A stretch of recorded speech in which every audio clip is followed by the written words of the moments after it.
welcome to this session on equality. I'm Maddy, the founder of the Flexpo event series. Before we go any further, I would just like to mention that this session is inspired by the work of Ruth Bader Ginsburg and dedicated to her memory. So in this session, we'll be exploring how recent research has shown overwhelmingly that UK women took on more household care and home education responsibility than men during lockdown. That's not to say men didn't take any responsibility, because of course they did, but actually incrementally women are now doing way more than they were previously. And as a result, were also more likely to be furloughed if they had children. So we'll be looking at the repercussions of that and what we can do to rebalance equality and make great strides moving forwards rather than move backwards.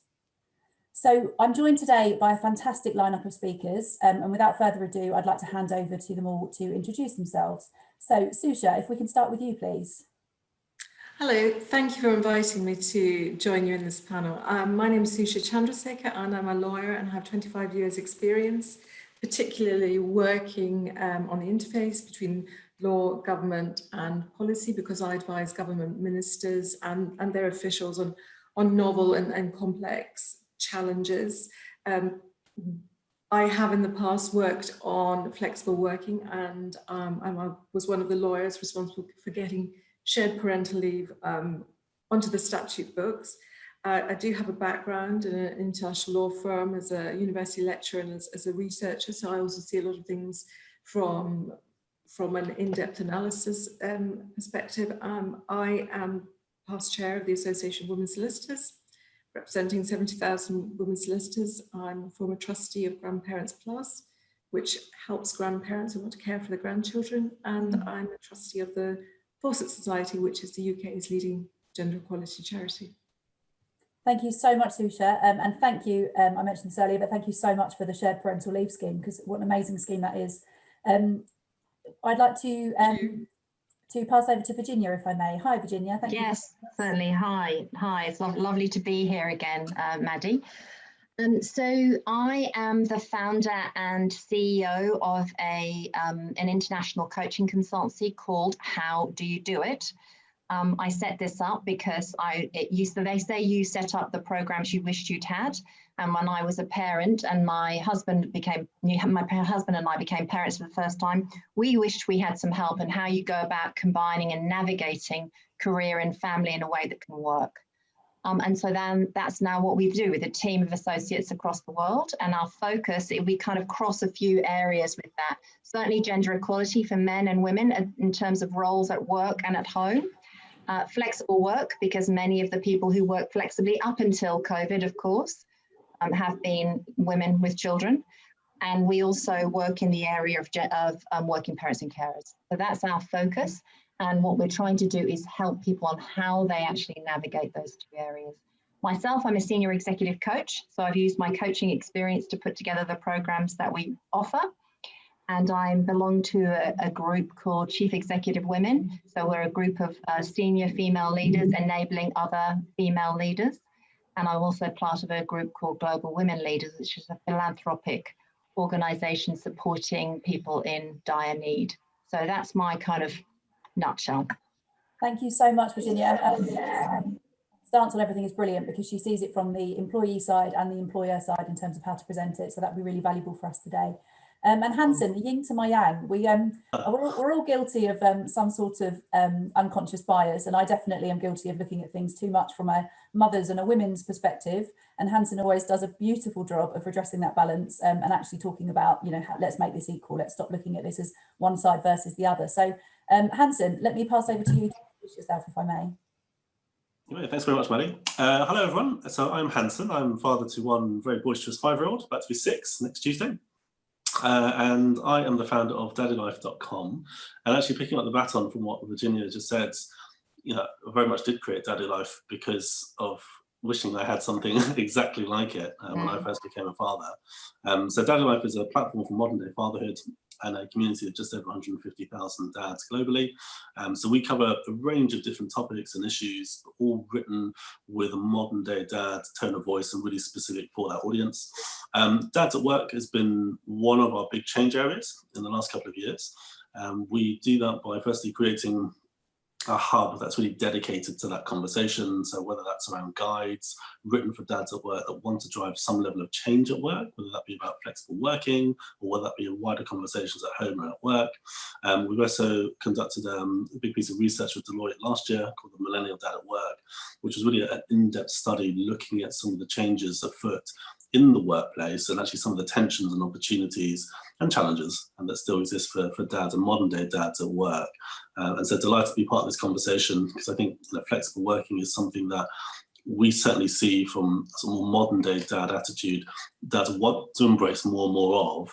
I think having these sorts of discussions can only further encourage that. Absolutely. Well, thank you so much. Thank you all very much for giving up your time today. So just for our audience, if you want to ask questions as we go along, there is a Q&A function where you can type a question and our speakers will be available to answer. So please do use that during the course of the conversation. The point of today, just so you know why you should keep watching, is to explore how gender roles affect us and our roles and responsibilities and how by better understanding this, we can improve equality both at home and at work. So if we can kick off, Virginia, with you, please. We'd like to explore how are gender roles shaped within each of us and what can we do to better understand how our own perception of gender affects us. So Virginia, your thoughts on that, please. Okay, you just have to stop me on this because I could go for, I'll try and be short. So there are layers here. I think one person I heard speaking about gender equality talked about the fact that we are marinating in a society. And I think that's a very good way of putting it, that we're marinating in a society that has some very traditional and quite engendered norms and behaviours. And so we've got a very strong idea of what a woman is supposed to do, what a mother is supposed to do, what a girl is supposed to do, and the same for boys. And that's still, because we're marinating in that, it bleeds into all aspects of our society. And so we're really looking at this, I think, from a number of levels. And there's certainly some that we can absolutely manage ourselves. So the first of those levels is obviously society, as I said. The second is the organisations and the groups that fit within that. So the corporations that we work with, the schools, so a fascinating piece of research that came out from a colleague of mine, actually. His name is Dr. Terry Fitzsimmons, and he's a global expert in gender equality. And he did a piece of research called Hands Up for Gender Equity. And he looked at 10,000 students. And one of the things that he found was that by the time children got to high school, their decisions about what career they thought they wanted to follow, and certainly what subjects they wanted to do, had already been formed. And so that showed him, and it needs to show us, that the decisions that people are making and the way that we're interacting with our young girls and boys is informing them about what they're supposed to be and who they're supposed to be going forward. It's too late when they're at high school. So we need to be getting in even before that. Which brings us to the next port of call, which is our significant others. So that's our parents, that's our friends. And these influences all come at us through the way we speak to each other. So I had the privilege last year of speaking to 3 non-traditional, what was called non-traditional career path women, one of whom is a fighter pilot, another was a mechanic, and another was an electrician. And they were talking about the way they had been spoken to when they said that they actually wanted to do what they were wanting to do. And it was comments like, oh, that's an unusual thing for a girl to do. Or, pushback. And one of the colleagues of the mechanic was telling me that she kept going to pick up the large, heavy objects that was part of her job, and her colleague kept doing it for her ahead of time, which actually disempowered her in what she was trying to do. So it's these behaviours and it's these comments that we make when people do things like this, or do things that we don't think are kind of normal, that have such a big impact. So I actually think we need to start by looking at ourselves and what we say and how we respond to people who might not be doing something we would consider to be in the category of boy, man, father, or vice versa for women. So an overview there. It's so true, isn't it? And it even starts with babies. That I've got 2 daughters and I'm about to have a boy, and so many people. What are you going to do with all the pink clothes? I'm going to put him in them. Why would I not? It's mad, isn't it? That there's a really great kids book I think called Boys Can Wear Pink Too, and it's all these kind of subliminal messages around being demasculated by a colour, or girls having to be. Sorry. So very important for carers, for parents out there. One of the things he found is that there's actually a pay gap in our pocket money. I've told you this before, Maddy, you were horrified. Yeah. And the pay gap comes from the fact that boys tend to get the outside jobs, which are harder, and so they get paid more, and girls tend to get the inside jobs, which are easier, and so they get paid less. So we're already setting subliminal messages. I mean, after that, I went home to my kids, and I've got a boy and a girl, and said, did I allocate jobs to you in that? And they didn't remember that happening. But I'm so aware of this, and I hadn't clicked into that. So this is why we need to wake ourselves up into what's our part in contributing to these ongoing stereotypes. Absolutely. Yeah. Thank you. Do you know, can I come into that one? Yes. Because it's so interesting.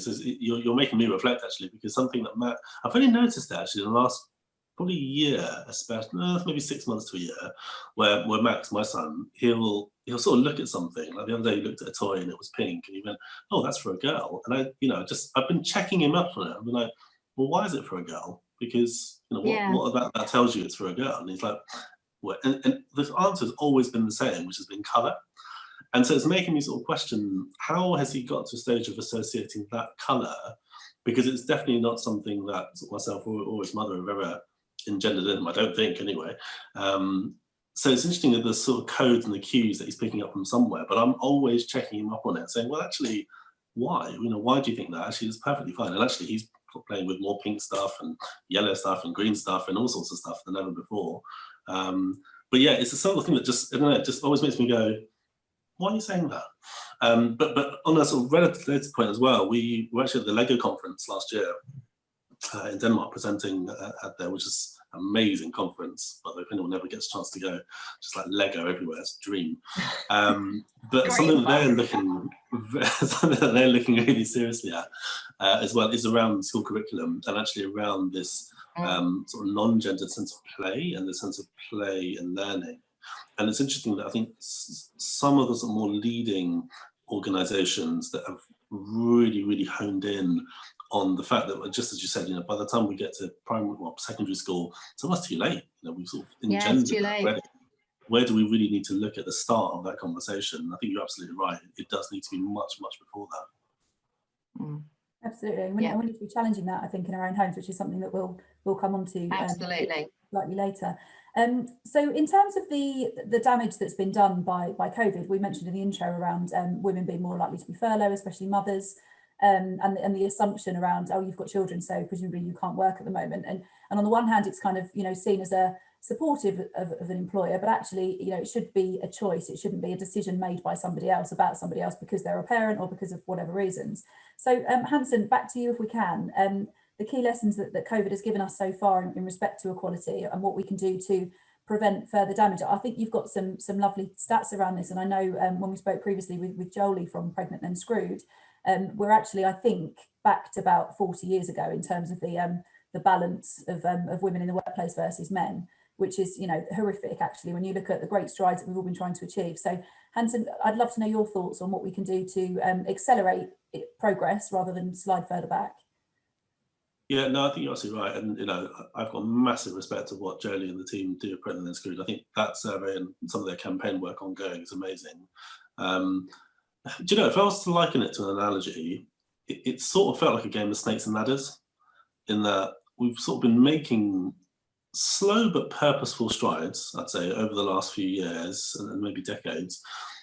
But I think this pandemic, it's really reared its ugly head in terms of just how quickly, sometimes consciously and sometimes unconsciously, organisations have made those decisions that have just been a massive, step back. And I agree with that. I think it is at least 40 years back. And I think the Pregnant Then Screwed one, the IFS study on it as well, has shown that. I think if there's one thing that, just to link to the first conversation, one of the best books I've read in recent years, and after seeing her talk, Mary Portis's book on Work Like a Woman, that was sort of challenging some of the alpha male role models that we've come accustomed to as seeing as, quote unquote, success in business, within politics and society. And actually just how it's led to a state where it's driven a situation where we're sort of where we're on now, where it isn't creating any sense of equality. And actually what we need to start doing is leaning far more in to other codes around humanity and collaboration and genuine kindness. And I think only in achieving that sense of balance will we start to get the sort of leadership that we really need to drive real success for families and wider. And I think it's one thing that's really highlighted in this pandemic, it's that, which is I think that unconscious bias, and that's why conscious bias in some organisations has been really sad. But I think we're very fortunate as well that I think we're in this generational shift now where we won't accept that, where I think there will be a tension and a fight back against it. And I think the key question is how. So in our own research with dads in lockdown, now we only interviewed a small set of more millennial dads. What we saw actually through that was that those subset of dads were actually getting more involved than ever, but actually finding a huge range of tensions. So actually nearly 3/4 were saying that they were, their mental health was actually negatively impacted. They'd actually, I think almost 1/4 had directly actually requested more remote and flexible working just as a result of COVID. And so I think it is kind of raising the sense of awareness and starting to create action. But I think where there is still that huge tension is what I always call the kind of the boardroom dad. That's a sort of maybe that previous generation who perhaps hasn't been on the whole as involved as perhaps a newer generation or father, and that lack of empathy and understanding of what that modern day balance really looks like, unfortunately, I think can lead into these sorts of situations where far too many assumptions are made about who's being furloughed, who's going to be responsible for childcare, who's going to be responsible for this at home and at work. And I think this is where, mums, dads, carers as a whole, who represent, almost 3/4 of the workforce in the UK, need to start to forge and come together in a much more powerful way. Because I think collectively that is a very powerful force. And I think that is part of the shape ahead about how we can start to genuinely ally at the workplace. Yeah, absolutely. I would actually add to this that there have been some successful stories of people getting plans together to get their lives reinvigorated. And you talked about damage to progress. In many ways, we all want to get back to business as usual, but it's not going to be like that. And what I would say to people who've trialed a new way of a household, of the way they take care of children, is not to slip back into the old ways, because you've got a good method here, and maybe a plan B, but you can make it into a plan A and tweak with it, and you can have a real longer term advantage. I think that's such a valid point. And actually, it brings us quite nicely onto another topic that I'd like us to discuss, which is the use of language at home and the use of structuring things at home. Because I think part of the challenge of a lot of women potentially that have been furloughed is that they automatically assumed that home education would fall to them, or that the responsibility of the children would fall to them.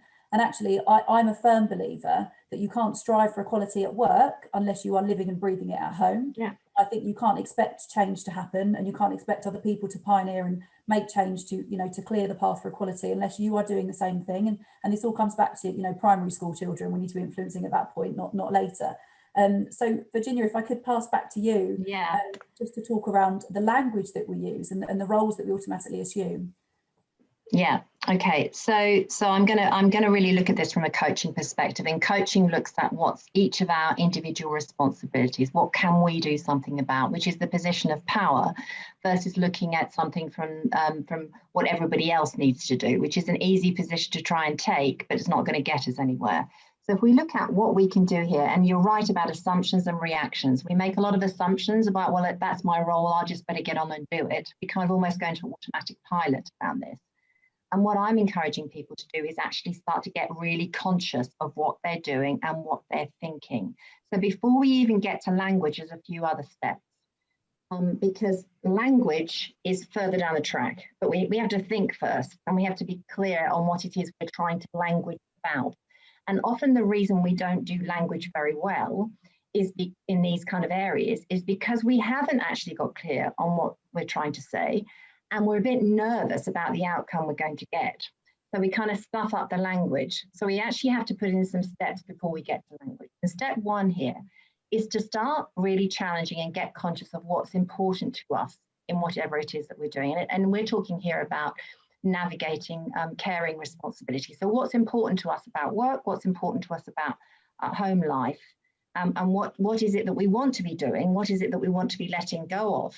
So needing to get clarity, first of all, on what we individually think, not what we've been kind of told to think or what other people are expecting us to do. That's coming from their expectations. We need to go inside, first of all, and have a look at what we think.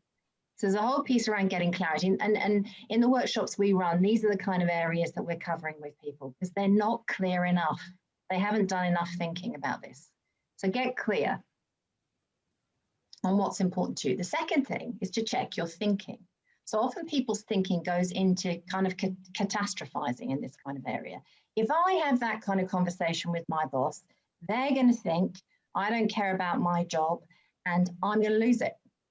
Now, I'm going to the extreme here, but so that's an example of catastrophizing. Now, you don't know that that's going to happen. It's not a fact. A fact is I'm wearing a cream jacket. It's not a fact, but I'm making it up like it's going to, I'm treating it almost like it's going to be a fact.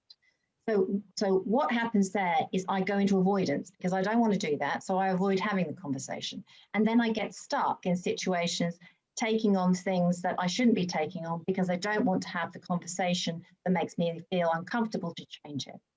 So the second thing is to really tune into our thinking here and what we're telling ourselves is going to happen if we have this conversation, whether it's a conversation at work or whether it's a conversation at home. And are we really saying that we'd rather have all the things we're dealing with than the discomfort of having that conversation? You know, that needs to be, we need to get brave about this. And what I'm encouraged by, and Hansel, I'll say this particularly to you, is more men are stepping up to have these conversations than they have. When I started this business 14 years ago, we were not having men having the kind of conversations they're having now, as an example.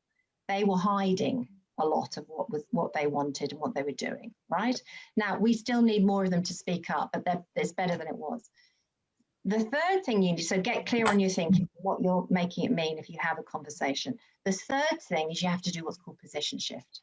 So you have to think about your position, and then you have to think about how you think the person you're going to have the conversation with is feeling, right? And what they will think, because that will give you insight into how to frame that conversation.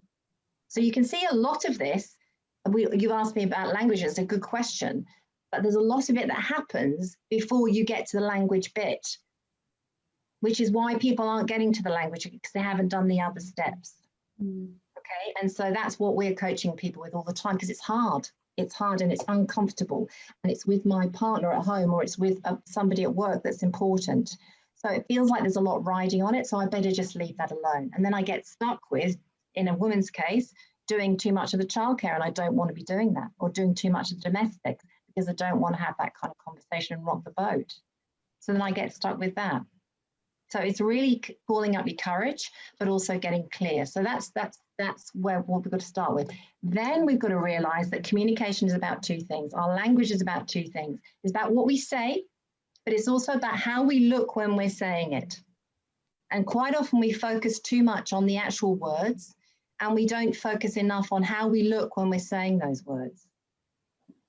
So what we look like is that we're actually lacking quite a lot of confidence when we're asking for what we're asking. So what the person gets a message of is, you don't seem very sure about this. You don't seem very convinced that this is actually a good idea yourself. So why should I believe that? Because actually 93% of our communication is nonverbal.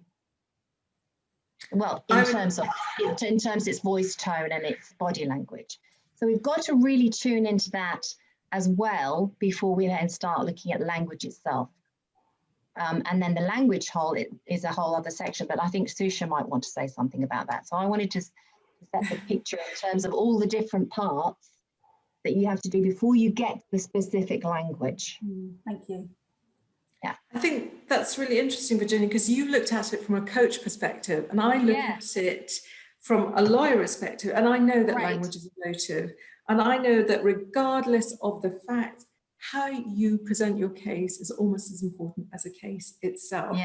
I've in my over 25 years, I have used the 3 R's to get me where I need to be, which is write, rank, and rephrase. So before you say anything, don't say it, write it down. And as you were saying, this allows you to see the pros and the cons of the situation, because you can actually see it. And you need to think about it from another perspective. Rank, I think that's very important, because as lawyers, we start off with our strongest argument. I feel that when people talk to their employers, they start talking about how they need to leave 15 minutes early to pick up a child, when actually what they want is to work from home 1 day a week. So they get mixed into this trivia. And the third thing is rephrase. Now, I'm not saying that we should all sit down and write lectures that we can give to people, but if you think about how you're going to phrase it, just say it in your mind, even say it out loud if it helps. And then you know the word that you really shouldn't be using.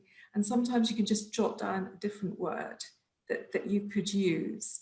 And that is the process that I've used for 25 years as a lawyer. And I've mentored flexible workers, I help flexible workers, and worked on equality. And these are the 3 R's that I would recommend. That's great. Yeah, that's great. Do you mind? Can I steal that? Can I mention your name and steal that for the people? I think that would be helpful for them. Yeah, could you credit it with me with them, because I've already used it. I've already used it in the UK because I give talks there. So yeah, the 3 R's. No, I'd certainly credit you, but I mean, where it's relevant, that's really helpful for people, I think, because I think they want to know, what do I actually do? Don't just say, well, be more positive. You just got to give them you've got to give them some steps of being positive in these protocols. Yeah, absolutely. Hanson. Just to add one small thing, which is the thing that I think that's so interesting about this is from a language perspective is, I think Virginia's right, and I love that framework that Susha just said. I think that's a really simple but really effective one to use. I think from what we certainly see with dads, and I think men as a whole, is that I think because men's emotional language generally at work is quite different in terms of, I think men as a whole struggle to be really vulnerable at work. And some of that connects into the start of the conversation about, assumed gender roles and norms and what's acceptable here and what isn't. But I think men sort of even struggle even before the going through the process of just, is it okay to kind of be this vulnerable at work, or actually will all hell break loose? And so what we've seen is whether that be through mentoring, whether that be through allies, I think finding ways to let men know it's okay and actually to create the right safe spaces around that discussion is such an important part of it. So just even the way that we are helping facilitate those conversations at work and at home, I think is really, really important. So just wanted to connect that picture too in terms of sort of emotional language space. I think that's really valid. And I also think when we talk about language, women are quite apologetic often about the way that we present ourselves. Absolutely. That's not necessarily the right way to be. And men tend to be, it's difficult, isn't it? You come out with phrases like men tend to be, and you're automatically stereotyping. But I think men are taught to be much more presumptive about what they want. Often, there's loads and loads of stats to support that men will go for a job that they perceive to be beyond their skill set, but they won't declare that. They'll still go for it. Whereas women will think, I can't do that. I can't, I couldn't possibly apply. I don't know how to do it. So I think we need to learn from each other in that respect. And I see courses that make my blood boil, things like how to speak like a man in the boardroom, and that makes me want to jump from a tall building. But sorry, Virginia. But it's so true what you say about apologetic language, because there's an exercise we do around language in our programs, and the one we do for men is different for women. Now, why? Because they need different things here, and they can teach each other things here. But for women, they really relate to the over-apologizing, the qualifying, the justifying, and it's good that the men aren't doing that, but that doesn't mean the women don't need help with how to not do that, because it doesn't help their case. When you're talking about rephrasing, it doesn't help if you're doing a lot of apologizing. Yeah, absolutely. I need to move us on because I'm just wary of the time. And it would be completely negligent of me if we didn't talk about the shared parental leave scheme, because I for one believe that that's pivotal in addressing equality at work. I think, until, and I know from speaking to Hanson previously, one of the biggest challenges around equality is that men often are overlooked in terms of how much childcare they should or shouldn't be taking. And shared parental leave has made great strides in redressing that balance. But I think there's often some confusion around what that scheme actually looks like. So Susha, I'd love to hand to you just to talk about, what is the shared parental leave scheme, who's it available for, and the benefits of tapping into that. Yes, I worked on the shared parental leave, and basically we sat down with a blank piece of paper in government and thought, what are we going to do? So the shared parental leave allows both parents to share a certain block of time. There is some time that must be taken by, a woman can't be employed, say for example, a certain number of weeks after she's given birth. That is her time. But after that, you can actually share the leave together. You can take it in different blocks. You do need to be eligible for it, so you have to be employed for a certain number of months. But once you've got it, it is yours to do what you want with. And there's a lot of information on this at www.gov.uk. And I would also highlight the charity Working Families, which goes through all the technical steps in detail. Now, what we wanted with the shared parental leave system was to bring fathers into a new space and to empower them to be parents. So, but we had a lot of problems with that, because when you make policy, you write it down and you see how you want it to be. Then you get business coming in, and you get pressure groups coming in who want to push back against shared parental leave. So shared parental leave at the moment is in a beginning stage. We're certainly nowhere near Finland, for example, where it is considered completely normal to share leave. But we need to start somewhere. We need to start now, because if we leave it any longer, there's a sense that we'd miss out on yet another generation that wouldn't have this opportunity. We know that take-up has been low. Not that many people fathers are taking it. And we are now thinking about why that is, because the system's there. Why aren't you using it?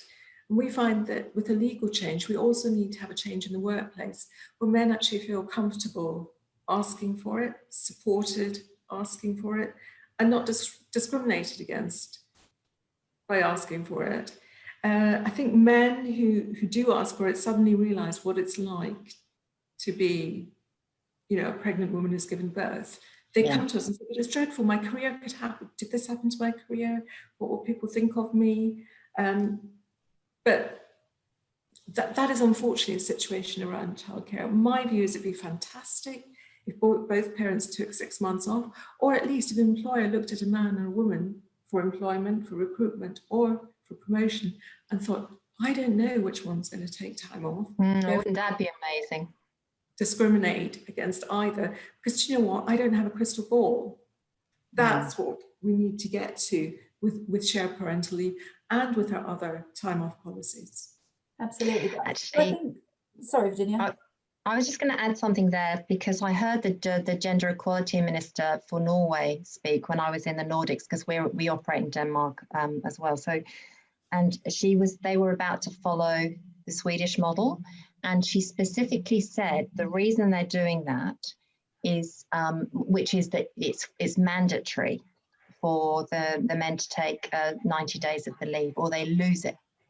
And she said they specifically found in Sweden, and that's why they're following it in Norway, that the reason that men, that gave men, if you like, ammunition, or it gave them teeth to go and negotiate with their employer around, well, if I don't take this leave now, I'm going to lose out financially. And so they were much more comfortable talking to their employers on that basis than simply on the basis of it was a choice that they were making. And I think probably because of where we stand on this still, it's still unusual. If we look in our groups of dads that we work with, it's still unusual for them to be taking those longer periods of leave. And if we want to really, charge that forward more so, that might help them, because it's a financial imperative. So I just wanted to share that then, because it was something that came up in those discussions. I thought it was very relevant. I think it's really interesting, and it's really interesting to look at other countries that have kind of gone. I think, Susha, you're absolutely right. It's early days, but we had to start somewhere, and this is a great place to start. It is a fantastic start. Absolutely. And you look at so one of our sponsors, Sir Robert McAlpine, they've taken that a step beyond, and they now offer blind parental leave, and I think that's where we want to get to, because ultimately, they don't care whether you're a man, a woman, whether it's a biological child or not. Everybody gets the same rights, and I think then you've got an unbiased process, haven't you? Absolutely. And you've got a far more equal workforce. So I think, even if it's not quite where you want it yet, Susha, I think absolute credit where credit's due for kicking that off, because definitely you did. Definitely. We're running out of time. Hanson, did you want to add anything? Because I always know when you want to speak, because you take yourself off of mute. Yeah, do you know what? It's funny, because I often, whenever I'm on these things, for some reason the neighbour's dog seems to always know that I'm on these things. That's a good indicator for a moderator. Exactly. So a couple of things. No, I think what you said is absolutely spot on. I think, again, just to congratulate Susha and all the brilliant work, because I think it's been such an important step towards the sort of future that we want and need. Yeah, and totally agree. If there's two things I think it's actually further provoked, one is I think it's made employers look really hard at themselves about what success really looks like for their people. And so you're seeing certain employers who, maybe at the moment have the resources to do so, that can kind of take that step ahead quicker, that have offered sort of far more sort of longer leave, or actually sort of fully funded sort of spaces and time of leave, which has been great. The other thing I think it's done is it's actually indirectly started to address some of the kind of microaggressions on dads. And so I'll give you an example on this, which is when SPL, so we've done an SPL feature every single year since it's launched. And you can see the difference, just even that 4.5, sort of 5 years almost, of how dads are talking about it and their experiences of it in year 1 versus sort of year 4 or 5. And in year 1, there was all sorts of stuff around the fact that HR teams, so I guess you've got the law and the policy, and then you've got the application of it. And there was definitely less success, should we say, in the application of it, because we started to hear so much around how dads were being told, for instance, like, that's absolutely fine, you can have that, but actually you'll need to find your own replacement first.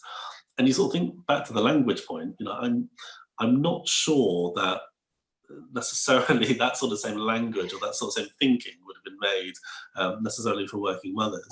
But I think part of it is a learning process as well. This is new for a lot of HR teams too. But actually fast forward a little bit to sort of the last year or so, and you can certainly see actually how a lot of those processes have already improved. A lot of that discussion has already improved, and what it's further provoked around, well, actually, are we being truly equal for mums, dads, carers as a whole? It's also done that. So I think it's actually been a really important conversation starter for far more than just leave. Yeah. Absolutely, I completely agree. We'll have to leave it there because we're out of time, and I feel like we could talk all day about this, and there's a lot more that I wanted to cover in terms of the pensions pay gap and the future financial planning, but hopefully we'll try and squeeze that into some sessions later on today. So thank you all so much. You've got so much wisdom. I could talk to you all day. We really, really appreciate your time, and thank you very much to our viewers for watching. Please do head over to the chat room where we can continue this conversation as well. So thank you all very much, and we will see you on the next session. Thank you so much. Thank you. It's been a pleasure. Thanks so much.